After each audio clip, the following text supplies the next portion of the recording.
Hi friends, நினைத்தேன் வந்தாய் சீரியலில் ஒரு அட்டகாசமான ப்ரொமோ வந்திருக்கு. அதை பற்றி தான் இந்த வீடியோவில் பார்க்க போகிறோம். அதுக்கு முன்னாடி நம்ம சேனலை சப்ஸ்கிரைப் பண்ணாதவங்க கீழே இருக்கிற சப்ஸ்கிரைப் பண்ணை கிளிக் பண்ணிவிட்டு பக்கத்தில் இருக்கிற பெல் பட்டனையும் கிளிக் பண்ணிடுங்க. சரி, வாங்க வீடியோக்குள்ளே போகலாம். நம்ம சுடர் காட்டின ஃபோட்டோ நம்ம எழில் பார்த்துட்டு, இங்கே பாரு, இது என்னோட மனைவி, அவள் என்கிட்ட பேசாமல் உங்ககிட்டயே பேசினதா சொல்கிறியா அப்படின்னு சத்தம் போட்டுட்டு போனதும் உடனே சுடர் அதிர்ச்சி ஆகிறாங்க. அப்படின்னா இத்தனை நாளாக சாரோட ஒய்ஃப் தான் என் கூட இருந்தாங்களா அப்படின்னு சுடர் செம அதிர்ச்சி ஆகுறாங்க. இந்த பக்கம் சுடர் இந்த வீட்டில் பார்க்கலான்னு பார்த்துட்டு இருக்காங்க. அங்கே பார்த்தோன்னா தீபாவை இந்து கூப்பிடுறாங்க.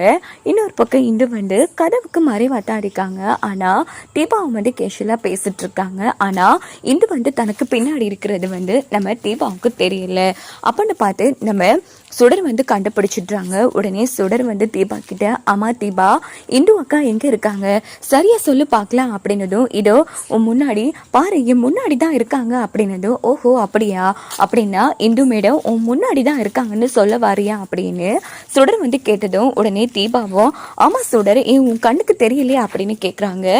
அப்போ நான் சந்தேகப்பட்டது சரியா போயிடுச்சு அப்படின்னா இந்து அக்கா உயிரோட இல்லை, ஏன் இப்படி எல்லாரும் சேர்ந்து நாடகம் போட்டீங்க சொல்லுங்க அப்படின்னதும் தீபா அதிர்ச்சி ஆறாங்க. சுடர், நீ தப்பா புரிஞ்சு பேசிட்டு இருக்க அப்படின்னு தீபா சொன்னதும், இல்ல இப்போதான் நான் சரியா புரிஞ்சு பேசிட்டு இருக்கேன். அப்படின்னா இத்தனை நாளா நம்ப வச்சு ஏமாத்தி என்ன கழுத்தறுத்துட்டீங்களே, சொல்லுங்கக்கா, எதுக்காக இப்படி எல்லாம் பண்ணீங்க சொல்லுங்க அப்படின்னு சுடர் சத்தம் போட்டதும் உடனே தீபா தடுத்து நிறுத்துறாங்க. சுடர், என்ன நினைச்சு பேசிட்டு இருக்க, இது எல்லாமே உனக்காகத்தான் பண்ணிட்டு இருக்காங்க, அவங்க யாரு தெரியுமா அப்படின்னு உண்மையை சொல்லலான்னு வரும்போது உடனே நம்ம இந்து தடுத்து நிறுத்துறாங்க. தீபா கொஞ்சம் அமைதியாரு அப்படின்னு இந்த பக்கம் பார்த்தோம்னா நம்ம சுடர் இங்க பாருங்க, சொல்லுங்க மேடம், எதுக்காக இப்படி எல்லாம் பண்ணீங்க, தீபா நீயும் மனசுதானா இல்ல இந்து மேடம் மாதிரி தானா, நீயும் சொல்லு அப்படின்னதும், இங்க பாரு, அந்த கேட்டகரியில எல்லாம் நான் வரமாட்டேன், அப்படிலாம் பேசாத சுடர் அப்படின்னு நம்ம தீபா சத்தம் போட்டதும் இந்த பக்கம் நம்ம தீபா, சொல்லுங்க மேடம், எதுக்காக பண்ணீங்க இப்படி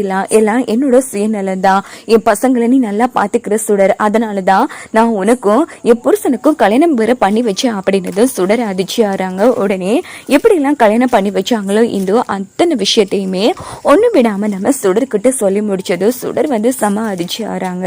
அப்படின்னா இது எல்லாமே உங்க சுயநலத்துக்காகத்தான் பண்ணிருக்கீங்களே, உங்களை போய் நம்பினே மேடம், இங்க பாருங்க, இனி உங்களுக்கு எனக்கும் சம்மந்தமே இல்லை, இனிமேல் என் கூட பேசவே பேசாதீங்க அப்படின்னுட்டு சுடர் கிளம்பலான்னு எடுக்கும்போது உடனே தீபா தடுத்து நிறுத்துறாங்க. சுடர், என்ன பேசிட்டு இருக்க, கொஞ்சம் நிலை சுடர் அப்படின்னதும் உடனே இந்து தடுத்து நிறுத்துறாங்க. யாருன்னு நினைச்சு பேசிட்டு இருக்க இந்து மேடம், யாருன்னு உனக்கு தெரியுமா அப்படின்னு உடனே இந்து தீபா கொஞ்சம் அமைதியாரு அப்படின்றாங்க. இங்க பாரு, உன் வீட்டுக்கு ஒரு வயசானவர் வந்தாரே உன் அப்பா, அவரோட மூத்த பொண்ணுதான் இந்து மேடம் அப்படின்னதும் உடனே இந்து தடுத்து நிறுத்திட்டே இருக்காங்க. இதோட இந்த எபிசோட்